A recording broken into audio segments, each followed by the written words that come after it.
லைஃப்பில் ஒரு டெசிஷன் எடுக்கிறதுக்கு ஏன் இவ்வளோ யோசிக்கிறோன்னு தெரியல. ரொம்ப திங்க் பண்ணுறோம்.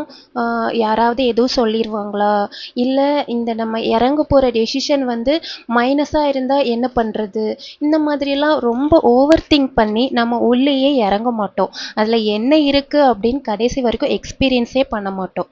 அந்த எக்ஸ்பீரியன்ஸ் வந்து பண்ணணும் அப்படின்னா தான் நமக்கு ப்ளஸ்ஸு மைனஸ் எல்லாமே தெரியும். இல்லை அப்படின்னா கடைசி வரைக்கும் நம்ம இறங்கவே மாட்டோம். கரையில் நின்று வேடிக்கை பார்த்துக்கிட்டே இருக்க வேண்டியதான். கொஞ்ச நாள் முன்னாடி எனக்குமே ஒரு டெசிஷன் எடுக்க ரொம்பவே யோசனையாக இருந்தது. இந்த பக்கம் எடுக்கட்டா, அந்த பக்கம் போகவா, எடுத்த அந்த டெசிஷன் கரெக்டாக இருக்குமா, யாராவது ஏதாவது சொல்லுவாங்களா அதை பற்றி, இல்லை நம்ம டெசிஷனை எடுக்க போகிறத பற்றி எதுவும் நெகட்டிவாக பேசிடுவாங்களா, இந்த பற்றியே யோசித்து யோசித்து ஓவர் திங்க் பண்ணி பண்ணி அதை பற்றியே யோசிச்சுட்டு இருந்தேனே தவிர அதை இறங்கி அதை எக்ஸ்பீரியன்ஸ் பண்ணி அதை வந்து எந்த மாதிரி இருக்கும் அப்படிங்கிறத வந்துட்டு ட்ரை பண்ணவே இல்லை. அடுத்த ஸ்டெப் மூவ் ஆன் ஆகவே இல்லை. அப்படி இருக்கிறப்போ திங்க் பண்ணிக்கிட்டே அதே இடத்துல நின்றுக்கிட்டே இருந்தேன். என்ன பண்ணுறது அப்படின்ட்டு யோசிக்கும் போது தான் சரி ஓகே தைரியமாக இறங்குவோம். மற்றவங்க சொல்கிறது சொல்லிகிட்டே இருப்பாங்க.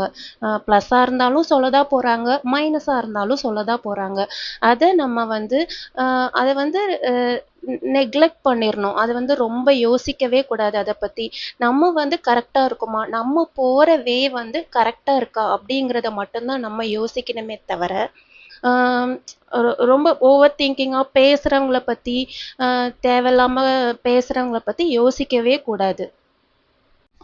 அப்போ தான் எனக்கு புரிஞ்சுது, ஓவராக யோசிக்கிறத விட நம்ம ராங் டெசிஷன் பெட்டர் அப்படிங்கிறது புரிஞ்சுது. இன்னொன்று வந்துட்டு நம்ம பயந்துக்கிட்டே இருந்தோம்னா டைம் தான் வேஸ்ட்டு. டைம் வேஸ்ட் ஆகிட்டே இருக்கும். நம்ம வந்துட்டு அடுத்து மூவ் ஆன் ஆகவே மாட்டோம்.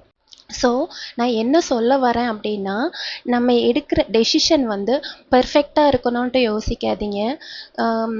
ஜஸ்ட்டு தப்போ கரெக்டோ அதை நம்ம வந்துட்டு எக்ஸ்பீரியன்ஸ் பண்ணணும். அதுதான் முக்கியம்.